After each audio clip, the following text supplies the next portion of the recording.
하나님께서는 요셉을 두 가지 극단적인 상황으로 인도하시는 것을 그의 인생을 보게 됩니다. 먼저는 아버지와 함께 안정되고 편안한 삶을 살던 요셉을 최악의 상태로 밀어넣으신 일이죠. 인간의 존엄성과 대접을 받을 수 없는 삶입니다. 종살이와 억울한 옥살이, 일반적인 인생들이 겪을 수 있는 아마도 최악의 상황이 아닐까 싶습니다. 요셉도 자신이 겪는 극단적인 상황을 이해할 수 없었습니다. 그 상황 속에서 나름대로 문제를 헤쳐나가려 하지만 역시 방법은 전혀 없지요. 13년입니다. 이게 짧은 기간이 아니죠. 1, 2년도 아니라 무려 13년. 마치 무기수처럼 이처럼 오랜 세월을 이렇게 보냅니다. 절망적이고요. 얼마나 고통스러운 삶이었을까 싶습니다. 그러나 요셉은 이런 극한의 상황에서도 주어진 환경에서 묵묵히 하나님의 뜻을 사모합니다. 하나님을 바라봅니다. 하나님이 함께 하심을 고백하며 나아가지요. 자신에게 비전을 주신 그 꿈을 잃지 않고 믿음으로 붙잡습니다. 이것이 요셉의 위대함이죠. 또 다른 하나는 무엇입니까? 하나님은 요셉을 당시 최고의 권력과 명예를 얻는 자리에 올려놓으십니다. 때가 되었을 때에 하나님은 그를 깊은 감옥에서 건져주시고 애굽 바로의 꿈을 해석하는 지혜를 그에게 주십니다. 하나님의 신이 감동한 사람으로 인정받은 요셉. 그는 앞으로 닥칠 풍요와 가뭄의 재난을 극복하는 자로 세움을 입습니다. 당시 최고의 강대국인 애굽의 총리로 세워주시는 거죠. 하나님은 요셉을 애굽의 총리로 세우신 것은 어떤 의미가 있습니까? 하나님께서 요셉에게 주신 꿈을 본격적으로 실현시키겠다라는 하나님의 말씀입니다. 의지입니다. 이처럼 두 가지 극단적인 상황에 처하게 된 이유가 무엇인가요? 하나님께서 그에게 꿈과 비전을 감당할 수 있는 그 믿음의 사람으로 요셉을 훈련하심이죠. 민족과 인류를 구원하시려는 하나님의 계획, 거기에 합당한 자로 세우시기 위해서 하나님이 이처럼 놀라운 섭리로 그를 인도해 가시는 것입니다. 하나님의 섭리에 요셉은 어떠했습니까? 온전히 순종하고요. 그리고 쓰임에 합당한 그릇으로 자신을 하나님께 내어 맡겨 드립니다.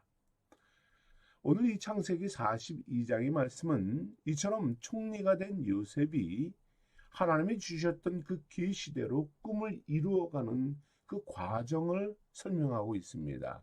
꿈이 성취되어 가는 것이지요. 창세기 37장에서 11개의 곡식단이 자신을 둘러서서 절하했던 꿈입니다. 요셉이 하나님이 그에게 주시던 그 마음대로, 그리고 그 형들이 그로 인하여서 그를 죽이려 하였던 그 꿈이었습니다. 아무도 그 꿈이 이루어지나 보자 작정을 하고 꿈을 이루지 못하게 하려고 하였던 일이지요. 그러나 요셉의 형제들은 총리가 요셉인지도 모른 채 그에게 절하며 복종합니다. 그들은 이것을 못 이루게 하겠다라고 했지만 하나님은 그것을 이루고 성취하게 하시고 그대로 약속한 대로, 언약한 대로 이루어 가십니다. 자신의 꿈이 그대로 성취되는 과정을 지켜보는 요셉, 얼마나 감동적이었을까 싶습니다. 얼마나 하나님의 섬세하신 인도하심에 그가 감사하고 찬양했을까요? 놀라운 하나님의 섭리에 감격한 요셉은 형제들에게 자신을 드러낼 수도 있었을 것입니다. 그리고 보십시오. 내가 꾼 꿈대로, 하나님이 나에게 주신 비전대로 당신들이 나에게 절하지 않았냐라면서 아마 분노할 수도 있었을 것입니다. 그러나 하나님의 뜻이 무엇인지 요셉은 알고 있었지요. 그는 자신의 감정대로 행동하지 않습니다. 자신의 분노와 욕구대로, 그리움대로 행동하지 않습니다. 물론 애굽의 총리가 되고 그 형제들이 나와서 절한 이것은 하나님의 뜻입니다. 이것 또한 하나님이 자신에게 주신 계시가 성취되는 것, 이것도 하나님의 뜻이에요.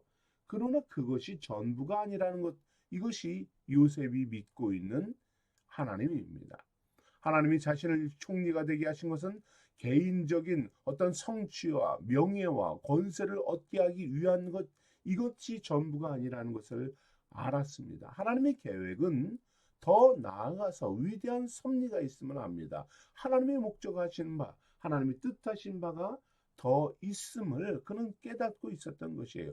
개인적인 성공과 권세를 얻기 위함이 아니라 자신에게 비전을 주시고 총리로 세우신 것은 하나님의 놀라운 섭리가 있다는 사실입니다. 자신을 인도하신 하나님의 뜻은 언약을 성취하는 하나의 과정에 불과했다는 것입니다. 이를 위해서 그는 더 인내합니다. 이를 위해서 더 준비합니다. 그리고 그 날을 기대하며 기다리며 나아갑니다. 어떠한 언약입니까? 하나님이 계획하신 그 원대한 꿈은 무엇입니까? 무엇 때문에 자신에게 이처럼 놀라운 영광을 얻게 하시는 것입니까? 아브라함과 맺으신 하나님의 언약입니다. 아브라함과 하나님은 여러 가지 언약을 맺습니다.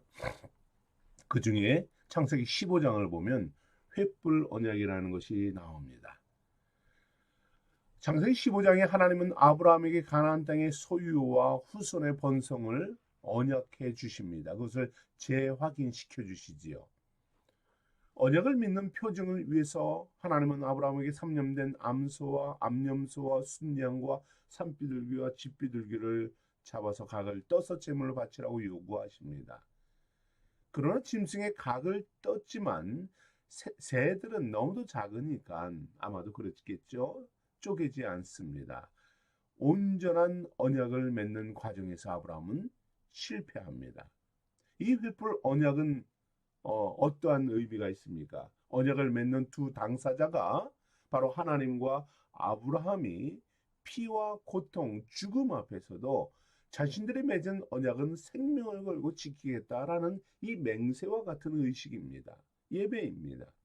그러나 아브라함은 온전히 제물을 드리지 못하는 실수를 범하지요. 이 일로 하나님은 아브라함에게 무엇을 말씀합니까? 언약은 하나님이 이루어 주시겠지만 아브라함의 후손은 400년 동안 이방에 계기되어 괴롭힘을 당할 것이다 라고 창세기 15장 12절에서 이어서 말씀합니다. 아브라함이 겪은 횃불 언약의 사건, 이 언약은 그의 아들 이삭에게 그대로 전달되었겠죠. 내가 이러해서 하나님 앞에서 실수하였노라. 그러니 너희는 이것을 기억하고 그날을 준비해라 라고 말씀했겠지요. 그리고 그것은 야곱에게 그리고 12 아들들에게 그 중에서 요셉에게 이것이 깨달아지고 가르침이 되었을 것입니다. 그리고 예레미야 34장을 보면 뿐만 아니라 포로 시대 이전인 예레미야 때까지도 이스라엘 민족들은 이 언약을 이 관습과 전통이 되어서 지켜왔습니다. 그들은 이렇게 하나님과 이 횃불 언약을 맺으면서 제사를 드리지만 그것을 지키지 않는다고 하나님이 분노하시는 것이지요. 이 언약 사건을 요셉은 너무도 잘 알고 있었습니다. 언젠간 하나님이 우리를 이방에 계기되게 하시고 그들을 섬기게 하실 것이다라는 것을 알았습니다. 그리고 자신을 애굽으로 보내신 하나님의 섭리가 무엇인가 기도하며 나아갔겠죠. 그리고 이 사실을 그는 깨닫고 믿은 것입니다.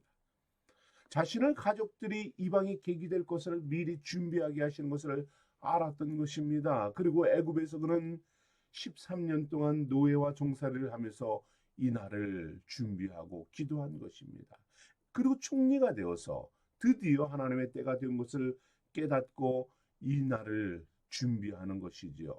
자신의 감정대로 자신의 기쁨대로 자신에게 풍요를 주시는 그것이 전부가 아니라 하나님의 이 언약, 생명의 언약의 도구로 헌신하는 것입니다. 하나님께서 자신에게 주신 꿈과 계시, 사명이 무엇인지를 깨달은 요셉은 그 뜻에 온전히 자신을 내어 맡깁니다. 하나님의 영원한 언약의 백성을 구원하시려는 이 하나님의 뜻을 깨닫고 언약의 성취에 자신을 헌신합니다.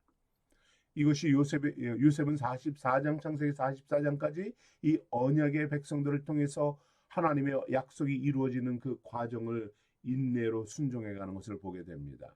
이처럼 요셉은 인생의 극단적인 상황 속에서도 최악의 고통과 최고의 명예를 얻는 삶에서도 한순간도 흔들리지 않고 철저히 하나님의 언약을 성취하는 자로 순종해 나아갑니다. 하나님의 신에 감동한 사람으로 하나님의 뜻을 이루어가는 것이죠. 사랑하는 성도 여러분, 우리를 통한 하나님의 섭리는 무엇인가요? 우리는 어떠한 모습으로 그 하나님의 섭리와 하나님의 계획에 참여해야 할까요? 하나님의 비전을 받은 자로 우리는 살아가고 있습니까? 하나님이 사명자로 헌신되어지고 있습니까? 하나님의 꿈과 계획이 나의 삶의 핵심입니까? 우리는 하나님의 뜻을 온전히 깨닫고 있나요? 우리가 기도한 거가 응답된 것, 그것이 전부다 생각하고 그것은 나를 위한 모든 것이다. 그 나를 위한 것이 모든 것이다라고 생각하며 나아가지는 않나요? 그 비하인드에 있는 하나님의 놀라운 섭리와 계획들, 거기에는 우리가 얼마나 헌신되어지고 얼마나 신실하게 하나님의 말씀에 순종하며 나아가는가, 우리 자신을 돌아봐야 합니다. 하나님의 비전이 나만의 풍요롭고 배부름과 안정을 위함이다, 이렇게 생각하고 있지는 않나요? 우리를 풍요롭게 하시고 권세를 주신 이유가 나의 만족을 넘어선 열방을 향한 하나님의 계획이 있음을 우리는 깨달아야 합니다. 거기에 헌신된 자로 나아가야 하지요. 하나님은 믿음으로 훈련하시고 헌신한 요셉을 통해서 그의 가족은 물론이고 수백만의 민족을 구원하시고 열방을 향한 하나님의 구원의 섭리를 성취해 가시는 역사를 우리는 우리의 삶 속에 적용해 나가야 하는 것입니다. 믿음으로 비전을 품고 살아가는 생수의 성도들을 통해서 하나님께서 놀라운 구원의 역사를 성취하실 줄 믿습니다. 요셉은 20여 년 만에 자신을 분별하지 못하는 형제들을 만납니다. 정탐꾼이라는 누명을 씌우죠. 여러 가지 곤란한 상황에 밀어붙입니다. 이런 일로 형제들은 그동안 잊고 살았던 자신들의 죄를 깨닫게 합니다. 앞서 21장의 말씀을 보면 우리가 아우의 일로 말미암아 범죄하였도다. 그가 우리에게 애걸할 때에 그 마음의 괴로움을 보고도 듣지 아니하였으므로 이 괴로움이 우리에게 임하도다. 그들은 말합니다. 자신들이 곤란한 상황에 빠지니까 과거 요셉을 팔아먹고 죽이려고 했던 그 죄악이 떠오르는 것이죠. 깨닫게 됩니다. 자신들이 당하는 고통을 한탄하면서 자신들의 죄악을 고백합니다. 입으로 죄에 대한 자백이 터져 나옵니다. 개역 성경에는 오늘 이 본문에서 하나의 단어가 빠져 있습니다. 무슨 말이냐면 참으로라는 단어가 성경 번역에서 빠져 있어요. 이 참으로라는 말은 참으로 우리가 아우의 일로 말미암아 범죄하였도다라는 것이 바른 번역입니다. 이 참으로는 히브리어로 아왈이라는 말이에요. 진실로, 참으로라는 뜻입니다. truly, surely라는 말이에요. 정말로 진정으로 우리가 범죄하였도다. 확실한 범죄였다. 확실히 범죄였다라고 고백하는 거죠. 형제들은 20년 만에 이 죄를 깨닫습니다. 그리고 공개적으로 죄를 고백하고 자백하는 것이죠. 생명을 구걸하는 동생 요셉을 냉혹하게 죽이려고 했던 이 자신들이 애굽의 총리가 된 동생 앞에서, 동생의 냉정한 판결 앞에서 동일한 동생처럼 고백을 합니다. 동생을 떠올리며 그가 겪었던 고통과 아픔에 조금이나마 고백하며 자백을 하는 것이죠. 요셉의 형제들은 자신들의 죄를 인정하고 자신들이 당하는 모든 어려운 처지에 있는 이 모든 것들이 정당한 형벌이다, 징벌임을 깨닫습니다. 그리고 르우벤은 뭐라고 말합니까? 이것은 요셉의 핏값을 치르는 것이다 고백을 하지요. 그렇습니다. 그런데 요셉을 향한 범죄의 죄를 깨달음과 죄의 고백으로 그치게 하지 않습니다. 오늘 28절을 보면 자루 속에 돈이 들어가 있는 것을 본 형제들은 두려움에 떱니다. 이에 그들이 혼이 나서 떨며 서로 돌아보며 말하되 하나님이 어찌하여 이런 일을 우리에게 행하셨는가. 과거 범죄함을 깨달은 이들에게 두려움이 밀려옵니다. 35절에서 각 사람의 돈 뭉치가 그 자루 속에 있는지라 그들과 그들의 아버지가 돈 뭉치를 보고 다 두려워하도다. 온 가족이 두려워합니다. 망연자실합니다. 무엇인가 심각한 잘못이 있음을 깨닫습니다.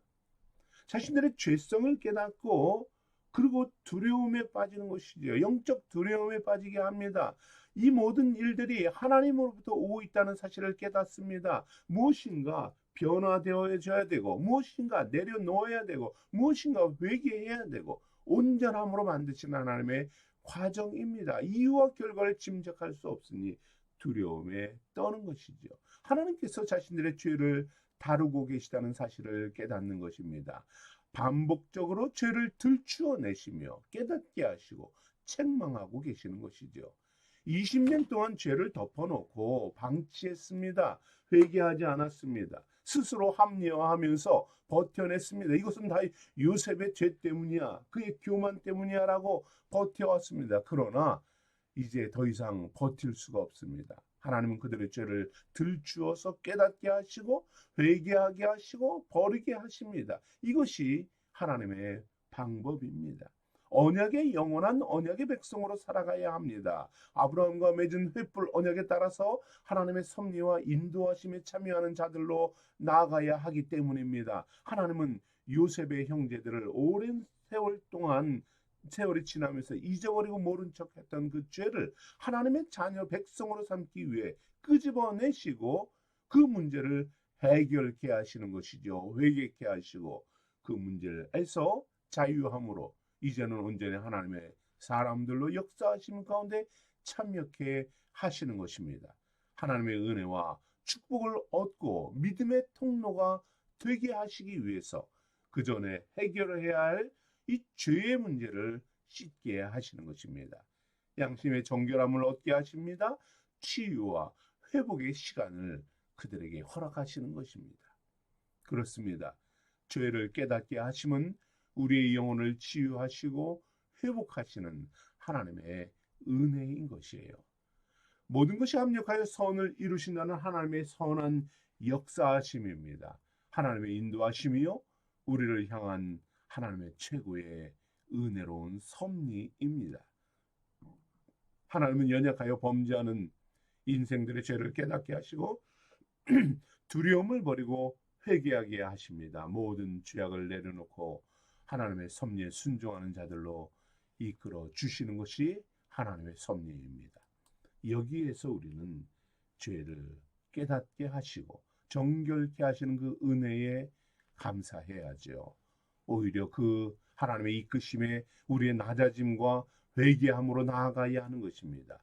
또한 은혜의 자리로 축복의 반열로 인도하시는 하나님의 손길에 우리를 내어 맡기고 순종하며 나아가는 것입니다. 우리 생수의 성도들이 하나님의 손길과 하나님의 인도하심을 경험하는 오늘 한날 우리의 삶이 되기를 축복합니다. 함께 기도하겠습니다.